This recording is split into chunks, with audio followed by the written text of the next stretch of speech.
창세기서 21장 33절의 말씀, 제 성경으로는 구약성경 27면에 자리하고 있는 창세기서 21장 33절의 말씀 다 같이 함께 합독하기를 원합니다.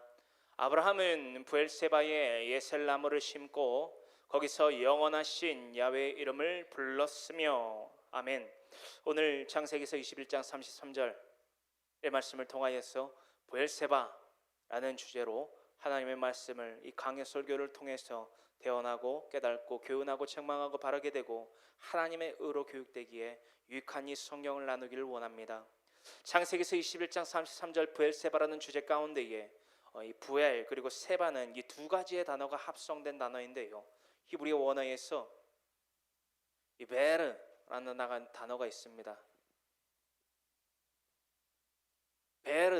베르라는 단어가 있어요. 이 베르라는 단어는 우물 혹은 구덩이, 우리가 이제 삽질을 해서 곡괭이질을 해서 파내는 그 우물 있죠?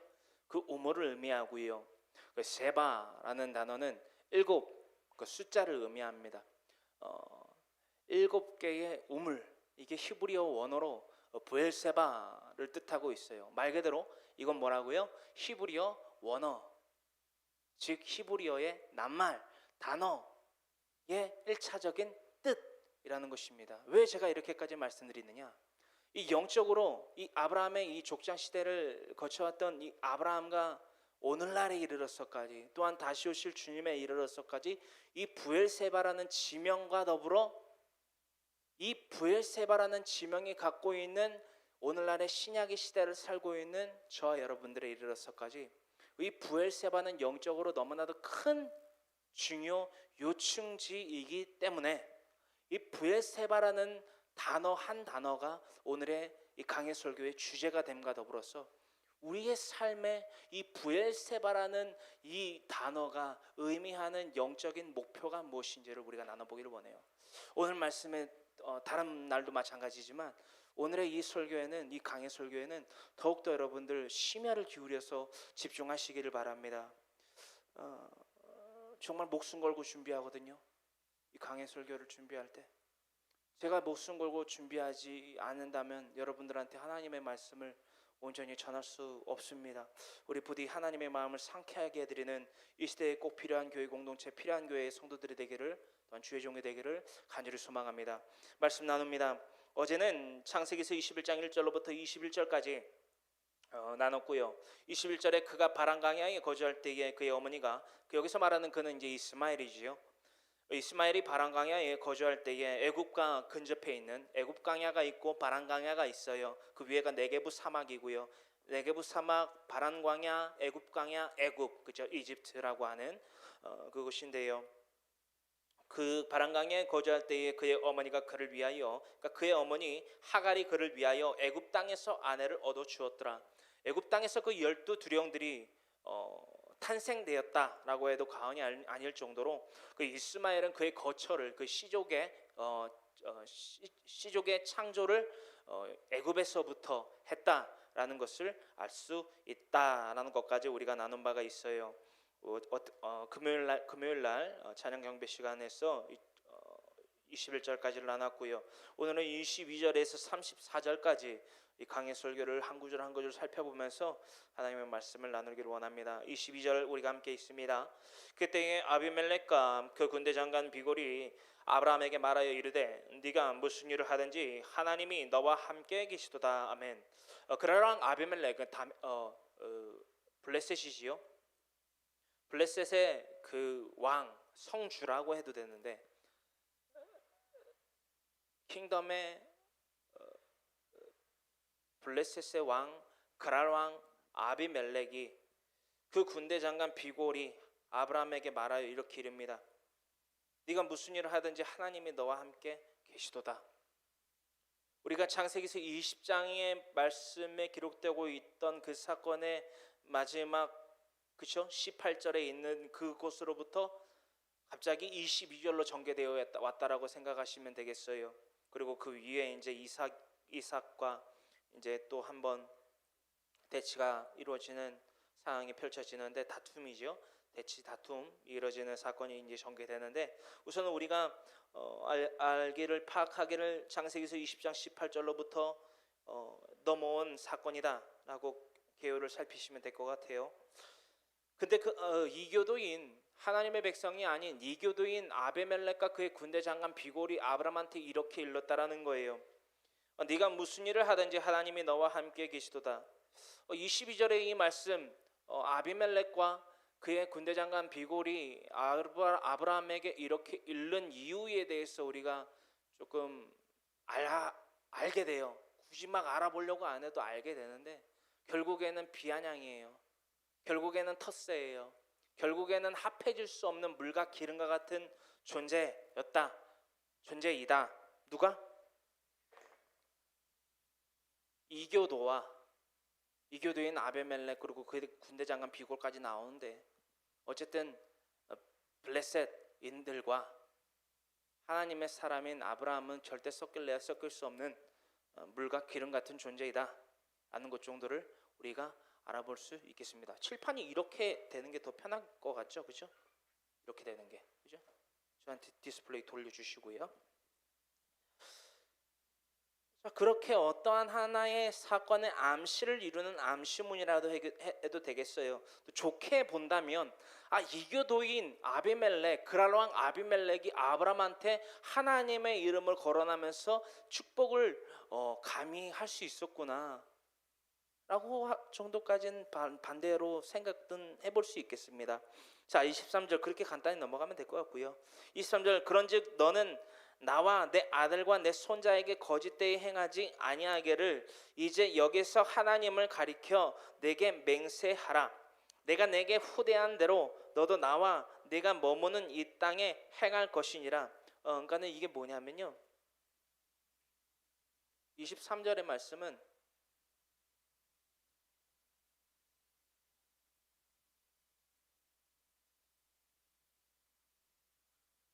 오늘날까지도 이런 게 있죠. 상호 불가침 조약이라는 게 있어요. 너도 나도 서로 공격하지 말고 서로 존중하고 애우를 갖추자. 우리 서로 공격하지 말자. 알겠지? 라는 것이 바로 23절의 주된 핵심 내용이라는 거예요. 그 조약이 언제까지 이루자? 우리의 대뿐만이 아니라 너와 나 대대손손 지켜 행하자. 그러니까 평화 협정을 맺자 이거예요. 상호 불가침 조약, 그죠? 평화 조약이라고 해도 되고요. 아브라함이 이제 이렇게 일러요. 아브라함이 이르되 내가 맹세하리라 하고, 근데 25절에 나오지요. 어떤 한 사건이 있었어요, 그렇죠? 25절 함께 읽어보실까요? 24절에 아브라함이 그래 알았어, 아비멜렉과 그의 군대 장관 비골이 함께 와서 상호 불가침 조약을 맺자라고 딜을 했을 때에 아브라함이 오케이 딜이라고 한단 말이에요. 그리고서 25절에 이 내용이 왜 이것이 불가침 조약이 필요했었는지에 대해서 나오는 거죠. 25절 함께 있습니다. 아비멜렉의 종들이 아브라함의 우물을 빼앗은 일에 관하여 아브라함이 아비멜렉을 책망하며, 이런 사건이 있었다라는 거예요. 아브라함이 어딘가에 우물을 팠어요. 우물을 팠는데 아브라함이 우물을 팠는데 아브라함의 일족과 이 아비멜렉의 사람들, 즉 블레셋 사람들이, 그렇죠? 이 아비멜렉의 우물을 빼앗았어요. 빼앗고 이 일에 관하여 아비멜렉이 아브라함을 책망해요. 그렇죠?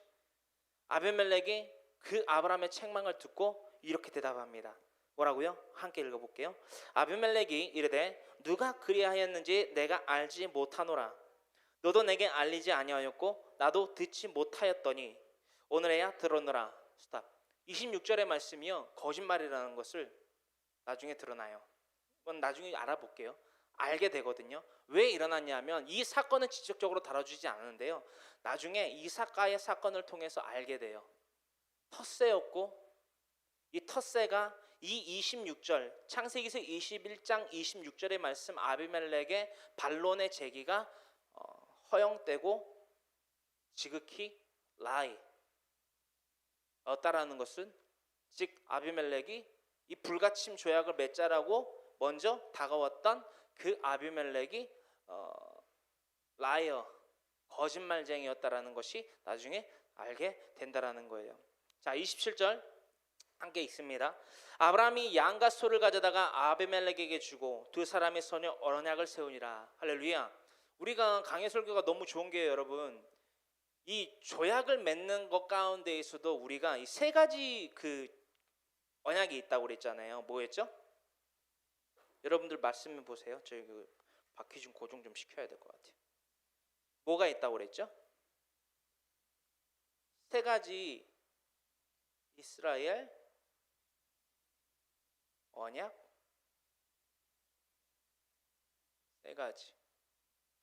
이스라엘 언약이라고 하기보다는 족장 시대에 있었던 세 가지 계약 방법. 세 가지 하면서 3을 써버렸어. 자, 첫 번째 뭐가 있다고 그랬죠? 소금. 뭐 순서는 상관없을 것 같아요. 소금이 있고, 그 다음에 신발이 있고, 세 번째, 그렇지, 동물. 이제 동물 이게 피, 그렇죠? 이런 게라고 할 수 있겠어요.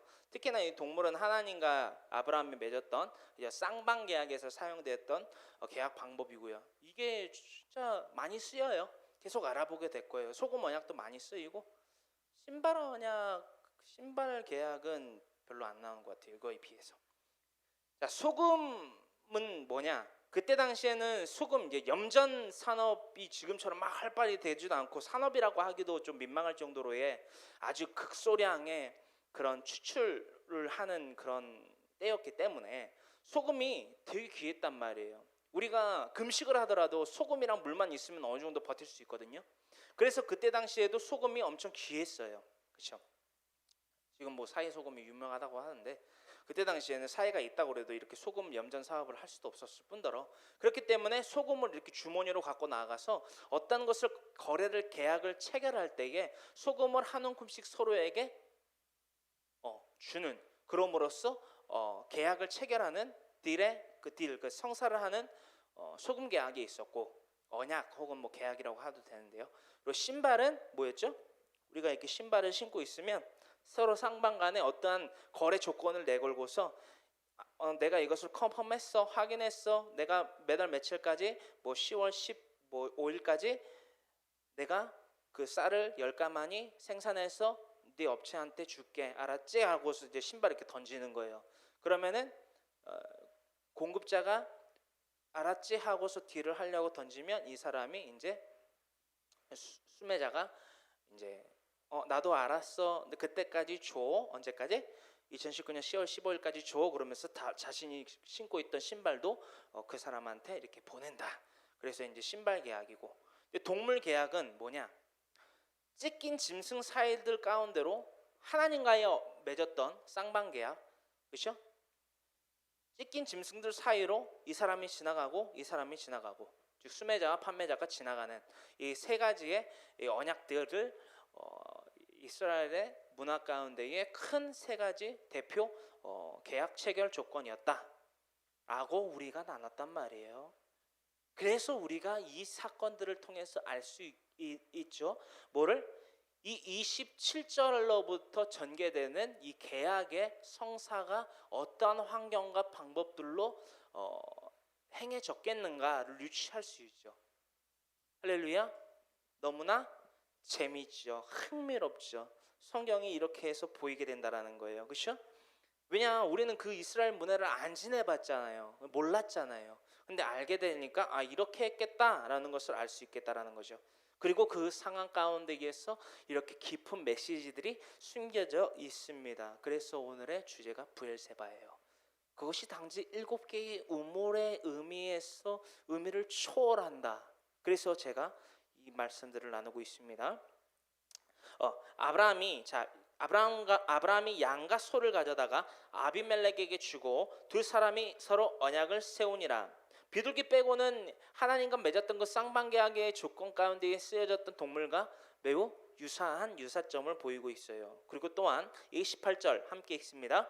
아브라함이 7 암양 새끼를 따로 놓으니 아비멜렉이 아브라함에게 이르되 이 7 암양 새끼를 따로 놓으면 어찌미냐. 스탑. 자, 28절과 29절에 7 암양 새끼가 쓰이고 아비멜렉은 모르고 아브라함은 무엇인가를 알기 때문에 이 7 암양 새끼를 소와 구별해서 따로 놓아요.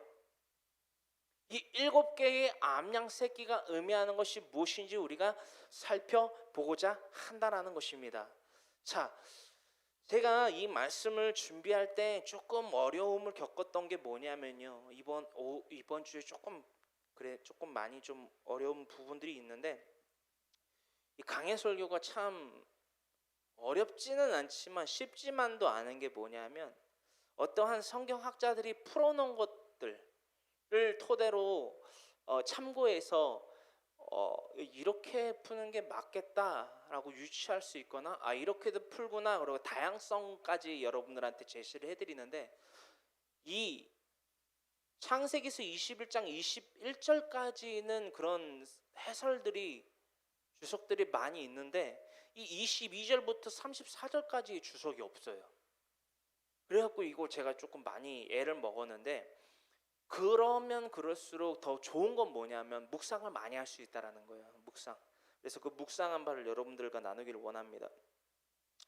자, 아브라함이 7 암양 새끼, 숫자 7이에요. 쉐바거든요.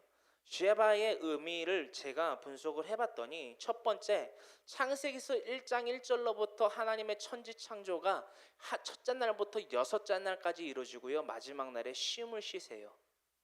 이걸 뭐냐면요, 7째 날 1부터 7까지 하나님이 제정해 놓은 시간의 단락이에요. 그렇죠? 어떤 말씀인지 아시겠죠? 처음과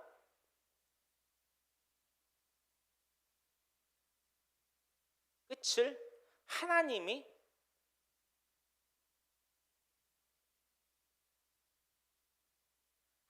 정하세요. 자, 보자고요. 이 시간 가운데에 속하여지지 아니하는 원시인들, 그죠? 부족들과 원시인들과 우리가 다른 게 바로 이거다라는 거예요. 하나님의 시간 가운데에서 우리가 하나님의 정하신 시간 정하신 가운데에서 살아가고 있는 것이 우리다. 근데 그게 뭐다? 1부터 7까지다.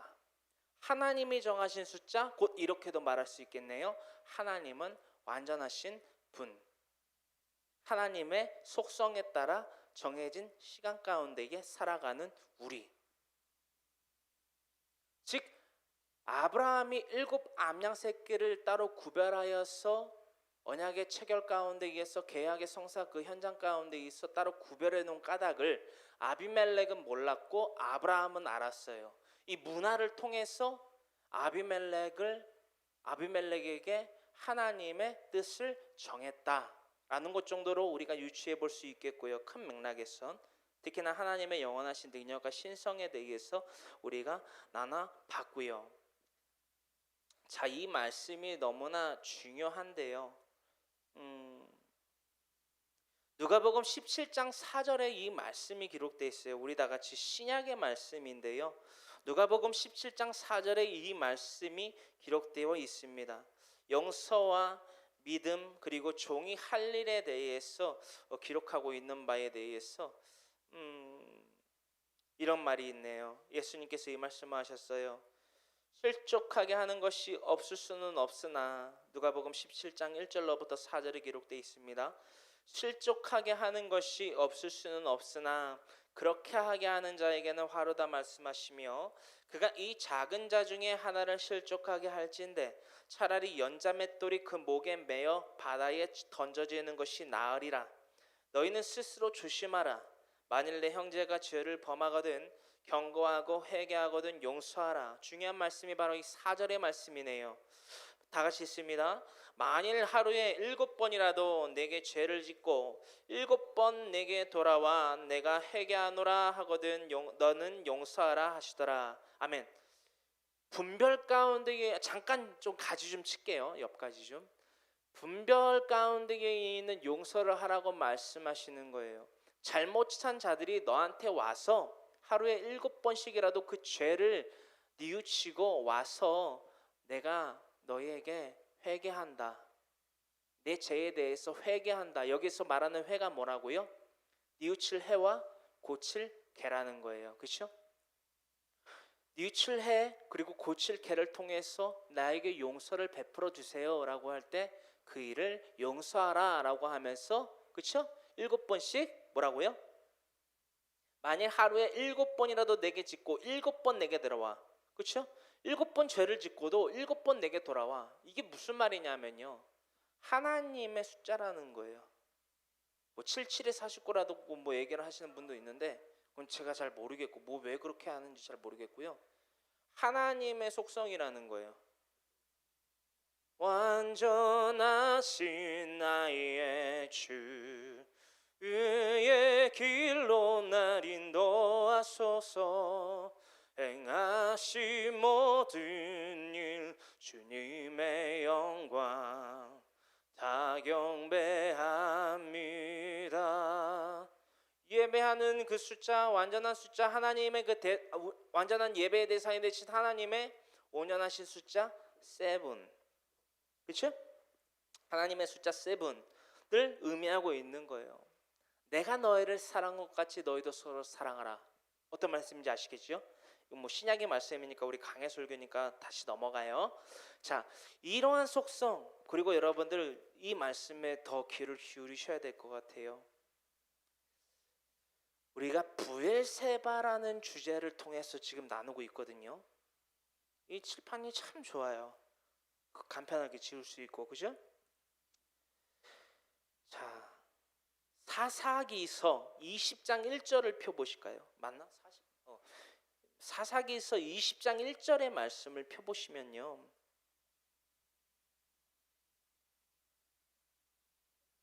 여러분들 그리고 한번 읽어보실까요? 자, 읽어볼게요. 사사기서 20장 1절의 말씀입니다. 시작.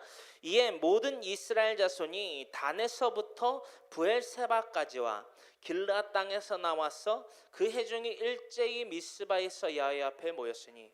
자, 어디서부터?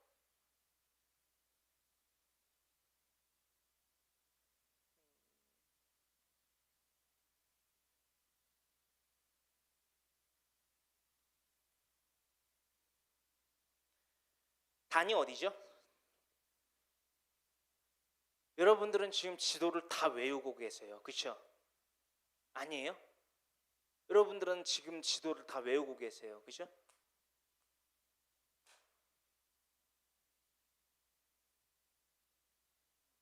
쓸 곳이 없구나.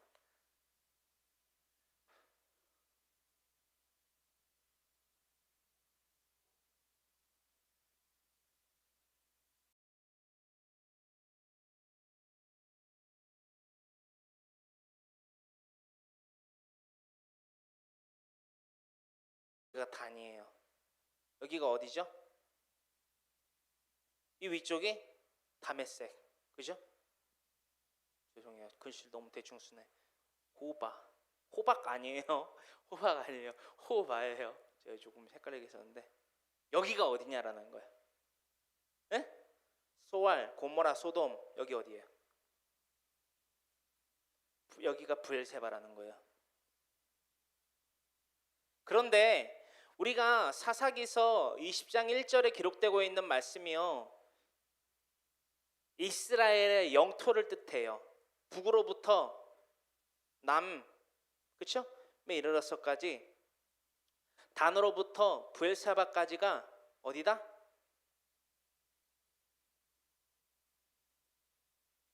영지라고 할게요. 이스라엘 영지, 영토. 영토라고 해도 되고 영지라도 해도 되고 이스라엘 영지 내지는 영토라는 거예요.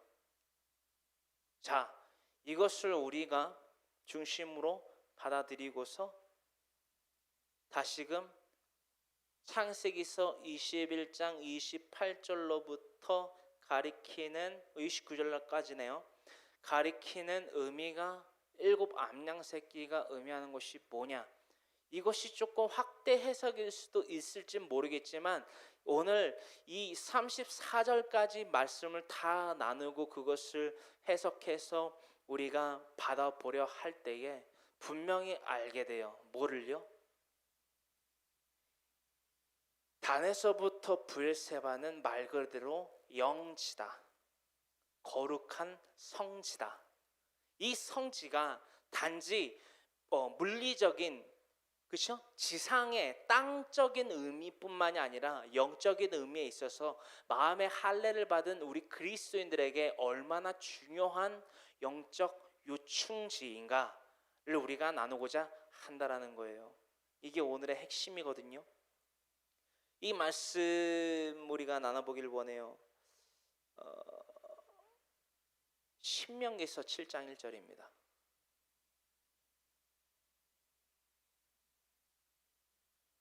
출애굽 1세대가 광야에서 죽고 출애굽 2세대가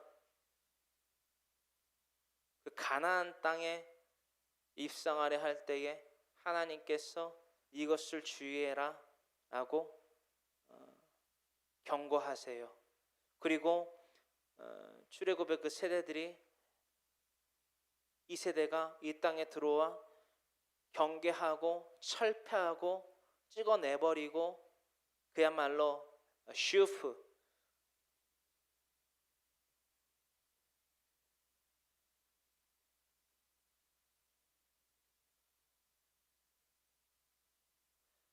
히브리어 슈프, 창세기서 3장 15절에 기록되고 있는 15절에 기록되고 있는 여자의 후손이 내 머리를 상하게 할 것이요 라고 할 때 슈프 박살내고 끝내버려야 될 대상들에 대해서 이미 말씀하셨어요. 자, 그 말씀에 대하여서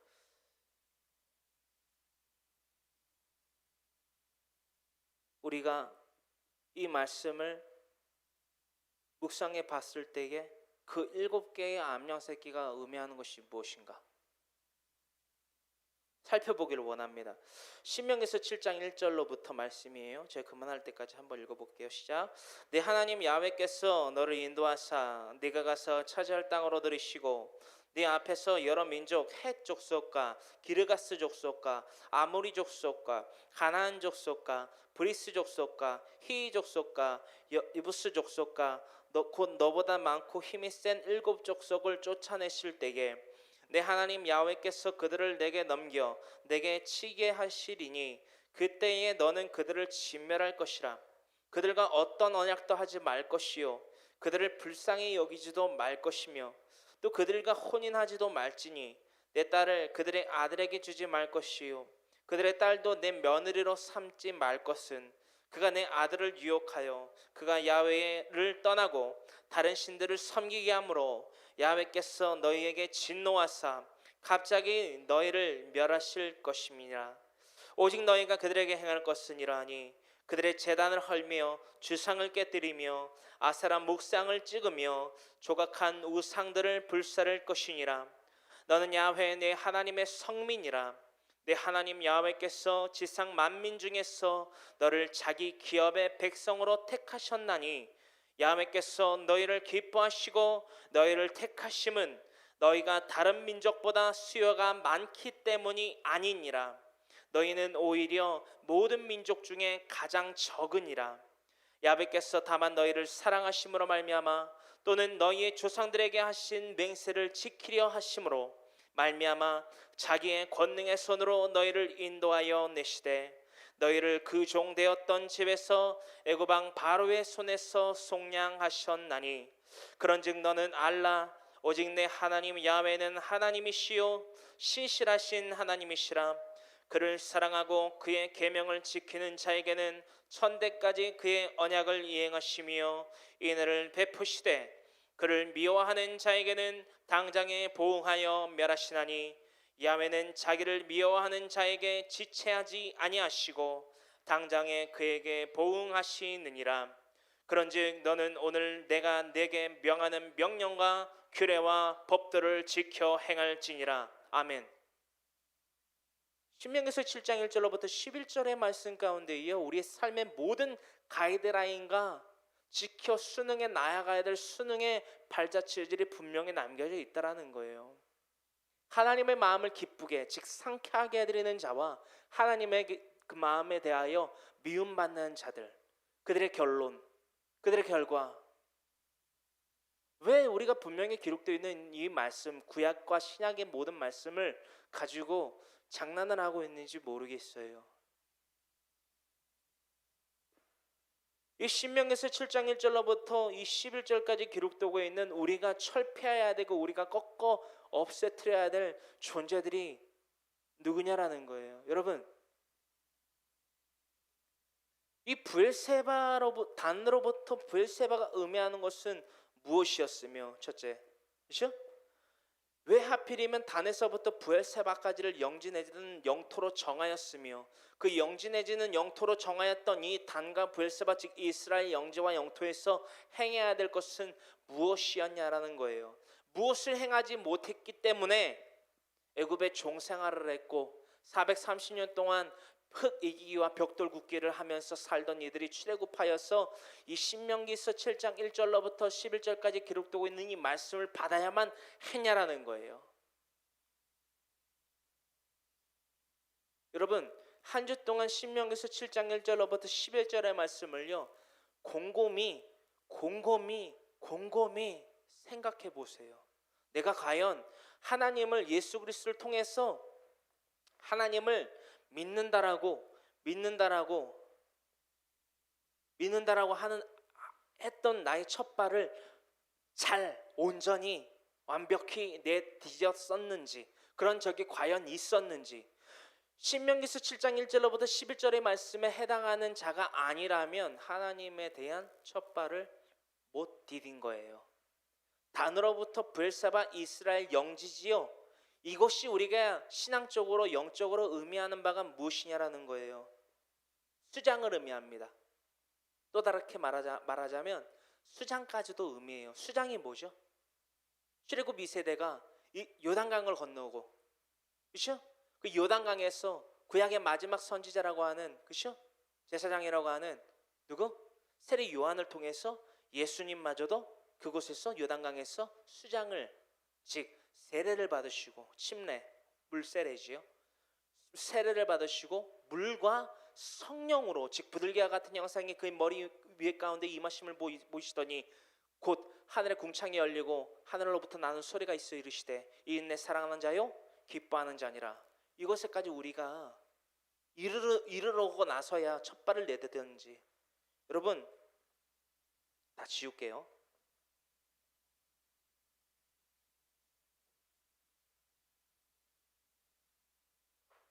이게 스텝 1이에요.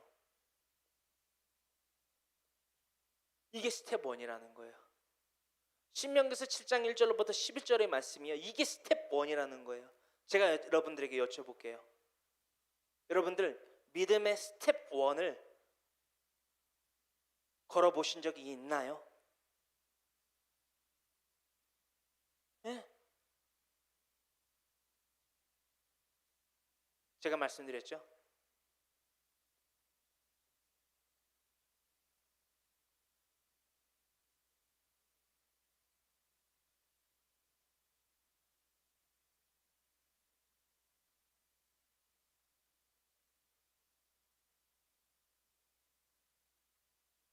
하나님을, 예수님을, 성령님을 성삼위일체, 그죠? 한 분. 하나님을, 예수님을, 성령님을 아는 것과 믿는 것은 달라요. 같다라고 생각하시는 분들이 있거든요. 요한복음 1장 1절에 뭐라고 기록되어 있죠? 태초에 말씀이 계시니라. 이 말씀이 하나님과 함께 계셨으니 이 말씀은 곧 하나님이시라. 말씀은 곧 하나님이시라. 성경 66권 디모데후서 3장 15절부터 기록되어 있기를 모든 성경은 하나님의 감동으로 된 것으로 교훈과 책망과 바르게 함과 하나님의 의로 교육하기에 유익하니 이는 하나님의 사람으로 온전케 행하려 하는 능력을 갖추게 하려 함이라. 말씀을 읽는 이유, 우리가 하나님의 사람으로 온전케 할 수 있는 능력을 갖추고 있느냐라는 거예요. 아는 것, 행하는 능력, 즉 거기서 행함, 곧 열매 맺음. 열매 맺음 뭐? 창세기서 3장 24절. 그죠? 또 뭐 몇 장이 있을까요? 응? 몇 장이 있을까요?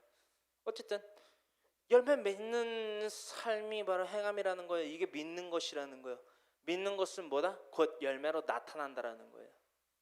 고로 아는 것과 믿는 것은 엄연히 다르다. 근데 아는 것도 제대로 안 하고 있는 분들이 믿는다라고 말하는 자들이 있다라는 거예요. 교회 공동체 내 안팎으로. 이거 큰일이라는 거예요. 이거 큰일이라는 거예요. 하나님의 뜻이 뭔지도 모르면서 내가 믿는다라고 할 수 있어요. 마태복음 6장 33절에 30절로부터겠죠. 마태복음 6장 30절로부터 33절에 기록되고 있기를 그러므로 너희는 무엇을 먹을까 무엇을 입을까 무엇을 마실까 염려하지 말라. 이 나 이방인들이 구하는 것이니. 누구? 이 아비멜렉과 같이 하갈과 같이 이스마엘과 같이 엘리에셀과 같이 다 이방인들이 구하는 것이라 라고 말씀하고 계신다라는 거예요. 뭐와 같이? 이방인이요. 그럼 가지를 좀 많이 치는데 몇 가지만 치고요. 제가 지우면서 말씀드릴게요. 이방인이 되지 마세요. 예수님의 사람이 되기 원하십니까? 그러면 성경을요 잘 읽으세요. 특히나 이 강해 설교를 기반으로요 여러분들 성경 통독을 하고 있거든요. 이 인터넷을 통해서 여러분들 설교를 이 예배를 함께 드리고 계시는 분들은요 저한테 연락 주세요. 저 성경 읽고 싶습니다. 하지만 명심하세요. 이단들이 이 영상을 보고 있는 것도 같은데 뭐 많이 안 보겠죠. 이단들이 검증은 합니다. 제가 어느 단체에 속해 있고 어느 사상을 갖고 있는지 검증은 해요. 저 필터링 잘합니다. 조심하시고요. 자, 이 7장 1절로부터 11절의 말씀을요 한 주 동안 묵상해 보세요. 과연 내가 하나님에 대하여서 하나님의 마음을 기쁘게 상쾌하게 해드리는 자인지 아니면 하나님을 미워하는 자들인지. 할렐루야. 자, 그렇다면 28절로부터 29절의 말씀 우리가 충분히 이해가 되셨을 거라고 생각을 합니다. 게다가 29절에 아비멜렉이 아브라함에게 이르되 일곱 암양 새끼를 따로 놓으면 어찌미냐. 이게 이제 문화 가운데에서 이 세 가지 소금과 신발과 동물 즉 피의 언약 내지는 계약에 대해서 아비멜렉은 그렇죠? 블레셋 사람이었기 때문에 몰랐지요. 근데 아브라함은 알았단 말이에요. 그때 가운데에 족장 시대의 아브라함 시대 때에는 그 문화권 가운데에 이것을 행했기 때문에 하나님께서 이 문화들을 통해서 아브라함에게 축복 그리고 확약을 해주시기 위해서 나타나셨죠. 언제요? 창세기서 15장 5절로부터 제가 읽을게요. 창세기서 15장 5절. 그를 이끌고 밖으로 나가 이르시되 하늘을 우러러 무뼈를 셀 수 있나 보라. 또 그에게 이르시되 네 자손이 이와 같으리라. 여기서 몇 절이요? 15장 5절.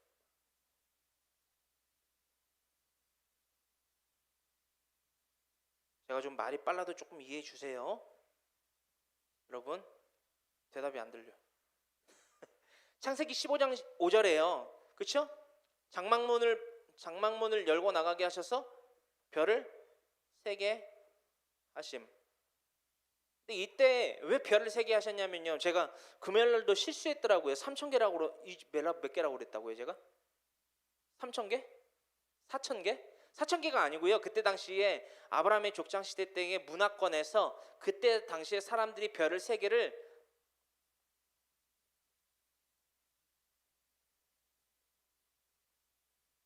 별의 개수가 하늘에 떠 있는 별의 개수가 밤하늘에 떠 있는 별의 개수가 1,200개 내지는 1,300개였다라고 카운트를 했대요. 그때 당시에는. 어떤 말씀인지 아시겠어요, 여러분? 우리 강해 설교를 통해서 나눴지만 하나님은 그게 아니라는 것을 보여주셨어요. 하나님 진짜 인자하신 분이거든요.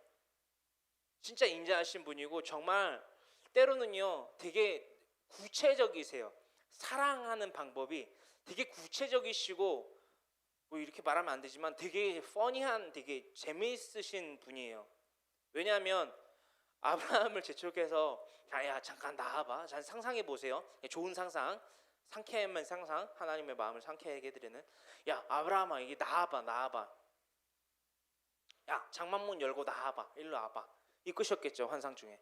나왔다는 거예요 아브라함이. 그러면서 야 아브라함아 지금 밤이잖아. 별 떠 있잖아. 별 세봐. 몇 개야? 아브라함이 세기 시작했겠죠.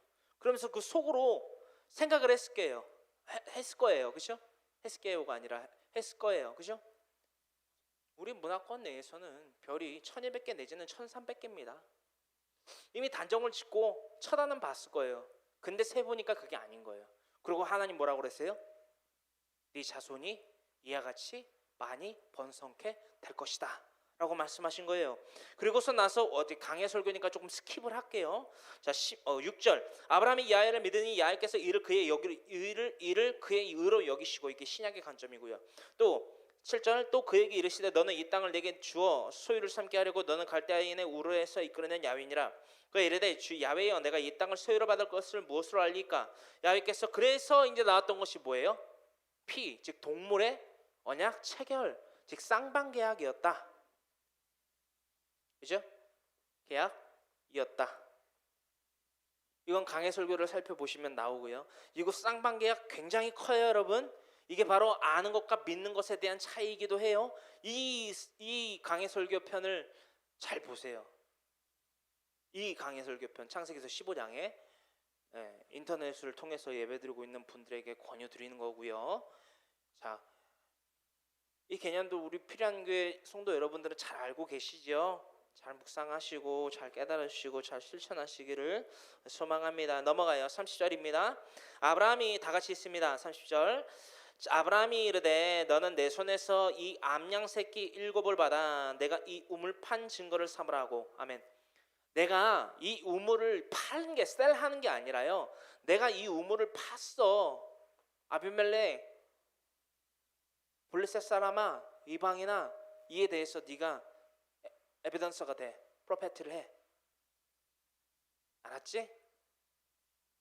이 성결의 의미를 갖고 있는 거룩의 의미를 갖고 있는 7 암양 새끼를 주면서 제가 봤을 때는 이것도 짐승의 언약 체결로 했다라는 거죠. 그죠? 어떤 말씀인지 아시겠죠? 나와 있진 않아요. 왜냐하면 해설도 안 돼 있어요. 사실 이 부분들이. 그래서 제가 모든 문화와 역사와 이런 것들을 참고해 봤을 때 그럴 수밖에 없겠다. 왜냐하면 아비멜렉은 몰랐다.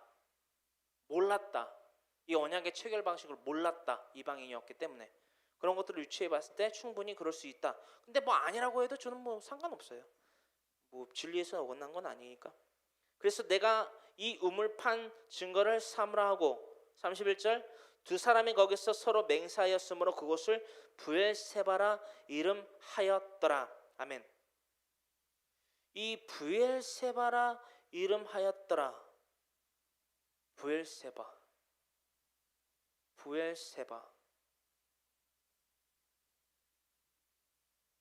자, 이 브엘세바에서 하필이면 아브라함이 우물을 파게 되고 왜 브엘세바라는 것이 성경 곳곳에서 나오는지가 궁금했어요. 우리가 이전에 나눴던 것들을 잠깐 살펴보면요. 이 브엘세바라 이름하였더라 라고 할 때에 첫 번째 창세기서 19장 17절에요. 소돔 땅에 거하여 있던 아브라함의 조카 롯이 하나님의 사자를 통해서 이런 국률함을 입죠. 창세기서 19장 17절에 기록되어 있습니다. 그 사람들이 그들을 밖으로 이끌어낸 후에, 그 사람들은 여기서 말하는 사람들은 휴먼이 아니에요. 그렇죠? 하나님의 스랍이죠. 천사지요. 그 사람들이 그들을 밖으로 이끌어낸 후에 이르되 도망하여 생명을 보존하라. 돌아보거나 들에 머물지 말고 산으로 도망하여 멸망함을 면하라. 산으로 도망하라고 했는데요. 왜 산이 브엘세바냐? 브엘세바는 사막의 평지거든요. 가나안 영토와 네게부 사막, 그렇죠? 여기 바로 밑에는 접경지예요. 뭐라고 그러죠? 국경이라고 하면 되겠나요? 여기는 가나안의 영토고요. 여기는 네겝 혹은 네게부. 사막 내지는 광야. 아예 영토란 말이에요. 우리나라로 따지면 뭐 DMZ 정도 될까요? 네. 그렇게 따지면 되는데 왜 여기서는 산으로 표기가 됐냐라는 거예요. 그리고 이 산으로 표기된 것을 황모세 전도사는 왜 브엘세바라고 얘기를 했냐라는 거예요. 왜요? 왜일까요? 나오지요, 답이.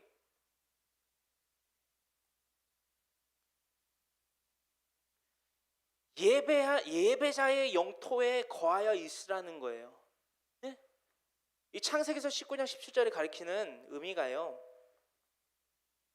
여기서 말하는 산이 브엘세바일 수밖에 없는 것이 예배자의 영토 안에 거하여 있으라. 그리하면 네가 살리라. 하나님의 뜻을 전파했던 그 두 사람들이라고 돼 있는데 사람이 아니라 하나님의 천사가 전한 하나님의 뜻일 수밖에 없다라는 거예요. 어떤 말씀인지 아시겠어요? 7개의 우물이 그저 우물로만 표기되어서는 안 된다라는 거예요. 우리가 이 의미를 헤아려 봤을 때. 두 번째 바로 옆에 금요일 날 나눴던 21장 14절이에요. 아브라함이 아침에 일찍이 일어나 떡과 물 한 가죽 부대를 가져다가 하갈의 어깨에 메어주고 그 아이를 데리고 가게 하니 하갈이 나가서 어디에서 방황하였다? 하갈이 브엘세바 광야에서 방황하였다. 이방인이거든요.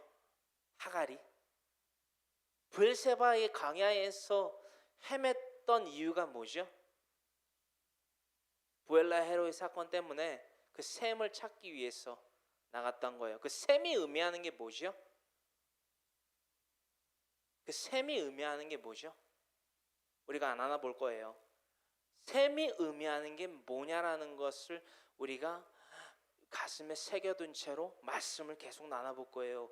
왜 하갈이 첫 번째 왜 소돔 땅에 거하였던 롯에게 하나님의 천사들은 이 산으로 도망가라고 그랬냐? 이 산은 곧 왜 브엘세바일 수밖에 없느냐와 그가 첫 번째 과제이고 퀘션이고 두 번째는 아브라함이 물 한 가죽 부대와 뭘 보냈죠?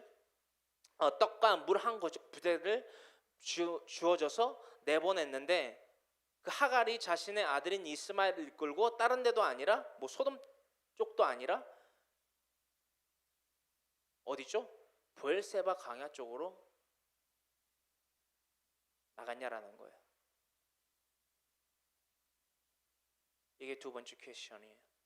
왜 그럴 수밖에 없었는가? 왜 이방인의 삶을 살아가고 있는 하갈이 왜 브엘세바를 거닐었는가? 헤맸는가? 알아볼게요. 32절입니다. 그들이 브엘세바에서 언약을 세우매 아비멜렉과 그 군대 장관 비골은 떠나 블레셋 사람의 땅으로 돌아갔고 다시 그 블레셋 여기가 되면 이쪽으로 돌아갔어요. 이쪽이 이제 그 블레셋 영토잖아요. 여기쯤에 이제 그랄 성읍이 있고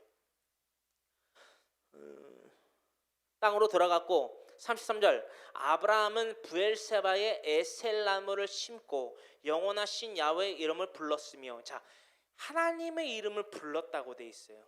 그렇죠? 뭐 세겜, 베델 그렇죠? 어디요? 세겜, 베델, 헤브론 그래서 새 영토에서 그렇죠? 하나님 앞에 제단을 쌓고 예배를 드렸던 것과 더불어서 그렇죠? 브엘세바에서도 에셀나무를 거기서 또 심어요. 2차적으로. 그리고 영원하신 야훼 이름을 그곳에서부터 불러 예배드렸다는 거죠. 여러분 이 에셀나무가 가리키는 칠판 정말 많이 쓰는데 할렐루야죠. 자 에셀나무가 쉘이라고도 발음하더라고요. 근데 성경에는 개역개정에는 셀이라고 돼 있으니까 에셀나무라고 쓸게요. 이 에셀나무가 가리키는 것이 상당히 의미가 깊어요. 뭐 그것을 뭐 감히 하자는 게 아니라 에셀나무를 실질적으로 존재하는 의미로서 말씀을 드릴게요. 제가 적어왔거든요. 이건 좀 문화권에 대한 거라. 에셀나무는요 침엽수예요. 침엽수. 이게 화렵수가 아니라 침엽수. 뭔지 아시죠? 그죠? 침엽수라는 거, 뾰족뾰족한 우리 소나무 같은 철쭉이라고 그러나요? 철쭉과 같은 침엽수란 말이에요. 침엽수고 그러니까 침엽수인데 뿌리를 몇 미터지? 30m. 30m를 내려요. 몇 미터요? 3m 아니에요? 그러니까 제 키가 뭐 몇이죠? 182 내지는 뭐 3도도 되는데 뭐 2m라고 했을 때도 한 몇 명 있어야 돼요? 한 15명? 15명 있어야지 30m 채우거든요. 이 뿌리를 30m를 내려요. 이 뿌리를 30m 내리는 이유가 뭔지 아세요, 여러분? 여러분 저 좀 보세요. 왜 뿌리를 내리는 줄 아세요? 왜 뿌리를 또한 내릴 수 있는 줄 아세요? 여기에 지하수가 흐르고 있어요. 이게 부엘세바가 의미하는 뜻이에요. 이게 부엘세바에서 우물이 터져 나올 수밖에 없었던 이유고요. 할렐루야. 이것이 아브라함이 부엘세바 이 땅 광야 땅에서 무엇인가를 알고 발견하게 되고 이곳에 우물을 팔 수 있었던 이유예요. 파괴하신 이유예요. 누가? 하나님이 아브라함에게 우물을 파괴하신 이유가 바로 이거라는 거예요. 내 약속이 틀리냐 확인해봐라. 할렐루야. 여기에서 여러분들 교차되는 생각이 진짜 스파크와 같이 번개와 같이 쫙 스쳐가야 돼요. 뭐가? 부엘라 헤로이 사건. 뭐죠? 이 사건을요, 이 밝힘을요, 우리 금요일날 나눴는데 이거 누구도 이방인인 하갈도요 눈이 밝혀져서 샘을 발견을 해요. 그 샘 중에 하나가 이 부엘세바에서 팠던 그 우물과 같은 역할과 메시지를 담고 있거든요. 몇 절이죠 그게? 여기죠. 19절이죠. 그죠? 하갈이 자신의 아들 이스마엘을 데리고 쫓겨났어요 지금. 그죠? 떡과 물 한 거죽 부대를 가지고 쫓겨났는데 쫓겨나서 울부짖었단 말이에요. 그죠? 그 아들인 이스마엘과 자신이 울부짖었단 말이에요. 우리 어떡하냐 죽겠다. 하나님께 부르짖었다는 거죠. 그죠? 그랬더니 하나님의 천사가 나타나서 뭐라고 해요? 이 16절로부터 17절. 하나님이 그 어린아이의 소리를 들으셨으면 하나님이 사자가 17절 21장 17절 그 어린아이의 소리를 들으셨으므로 하나님의 사자가 하늘에서부터 하갈을 불러 이르시되 하갈아 무슨 일이냐 두려워하지 말라. 하갈아 무슨 일이냐 두려워하지 말라. 이게 언제죠? 누가 들었죠? 이 외침을? 아브라함이. 아니 지금 이겨도 이방인이 하갈이요. 사라의 종인 하갈이요. 하갈아 무슨 일이냐. 여러분 상상해 보자고요. 금요일도 나눴지만 여러분들이 진짜 막 지쳐 쓰러져가지고 낭망해가지고 실족할 막 이때에 막 눈물을 흘리면서 기도도 안 나올 정도로 여러분 너무 힘들면 기도도 안 나오더라고요. 그런 심령 가운데 진짜 작은 신음도 겨우겨우 진짜 바위 틈을 뚫고 잡초가 나아가듯이 진짜 그렇게 신음을 할 그때에 하나님이 우리한테 직접 이렇게 오셔가지고 제 이름이 모세잖아요. 모세야 무슨 일이야. 내가 네 눈물을 들었어. 내가 네 신음을 들었어. 여러분 이거 진짜 우리가 캐치해야 돼요. 그러면서 물어봤다라는 거예요. 하나님의 천사가 누구한테? 하갈한테. 근데 이 물음이 창세기서 15장 1절에 아브라함에게 먼저 나타났다. 아브라함아 두려워 말라. 난 네 지극히 큰 상급이요. 난 내 방패요. 나는 너의 지극히 큰 상급이라 라고 말씀하셨다라는 거예요. 이방의 그때 당시에 12개의 그 이방 민족들에게 원시인들에게 공격당할 수 있는 그 찰나에 하나님이 나타나셔가지고 위로하셨다라는 거예요. 나는 내 방패요 너희 지극히 큰 상급이라. 그러면서 뭐라고 하셨다고요? 두려워하지 말라. Don't be afraid. 염려하지 말라. 이거를 하갈도 들었다고 여러분. 18절 일어나 아이를 일으켜 네 손으로 붙들라 그가 큰 민족을 이루게 하리라 하시니라.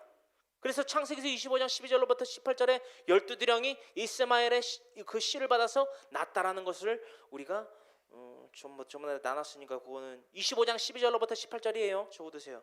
19절 하나님이 하갈의 눈을 밝히셨으므로 이것을 아브라함이 먼저 받은 게 아니라요. 하갈이 먼저 받았다니까요. 여러분 어떤 말씀인지 아시겠어요?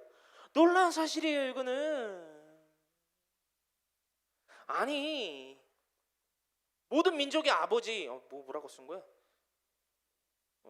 이거 아니에요. 킹. 예? 킹과 퀸도 못 받았던 거를 예? 하갈이 먼저 받았다라는 거예요. 뭐를? 눈의 밝음을. 어떤 말씀인지 아시겠죠? 이 지금 드리는 말씀 무슨 말인지 모르시는 분들은 강해 설교를 안 받기 때문에 모르시는 거예요. 가죽부대에 물을 채워다가 그 아이에게 마시게 하였더라. 뭐하게 하셨으므로 하나님이 하갈의 눈을 밝히셨으므로 샘물을 보고 가서 가죽부대에 물을 채워다가 그 아이에게 마시게 하였더라.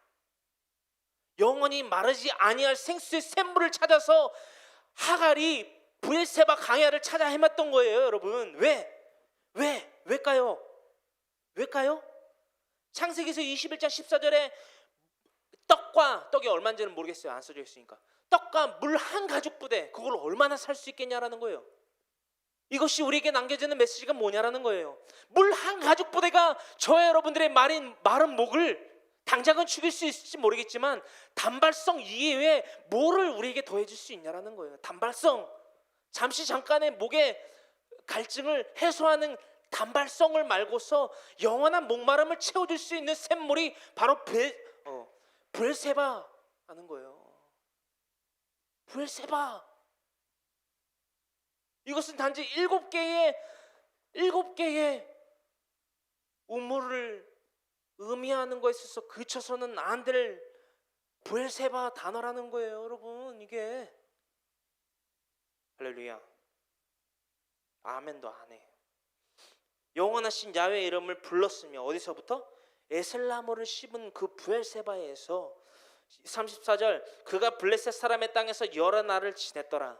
들에 나아가서도 복을 받은 거죠. 신명기 28장 1절로부터 기록되어 있는 34절의 말씀은 이렇게 34절의 말씀은 이렇게 해석하면 되겠어요. 신명기서 28장 1절로부터 6절 그의 말씀을 청정하고 순종하는 자들에게는 이러한 복 모든 민족 가운데 뛰어난 이름을 받는 그 복 그는 성읍에서도 복을 받고 들에 나아가서도 복을 받는다. 즉 익숙한 곳 그 장막 그 마므레에서부터 복을 받고 그 마므레에서 나가서 성막문을 열고 나아가서 들에 즉 블레셋 땅에서도 복을 받는다. 어떠한 복을 받는다?